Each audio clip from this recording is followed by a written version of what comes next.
महायुतीचं सरकार आल्यास मुख्यमंत्री पद हे फिरतं असावं अशी मागणी अजित पवारांनी गृहमंत्री अमित शहांकडे केली आहे। तर साम टीव्हीला खात्रीलायक सूत्रांनी ही माहिती दिली आहे। अलीकडेच खरं तर अमित शहा महाराष्ट्रामध्ये आले होते आणि याच वेळी संभाजीनगरात त्यांनी शिंदे फडणवीस आणि अजित पवारांची एक बैठक घेतली। याच बैठकीत अजित पवारांनी थेट मुख्यमंत्री पदावरच बोट ठेवल्याचं कळतंय।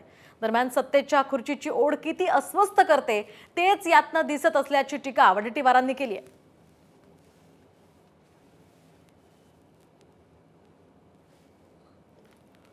कुठल्या तरी एक रायटरला मुख्यमंत्री नावाचं नाटक लिहायला सांगावं, त्या नाटकाचं नावच मुख्यमंत्री ठेवावं आणि त्याला फिरता रंगमंच असला पाहिजे। फिरता रंगमंचमध्ये 3 त्याचे हे असतात, स्टेज असतात। तो फिरतो त्यावेळेस सीन बदलत असते आणि मग ज्याला जे सीन पाहिजेत त्याने ते पुढे यायचं।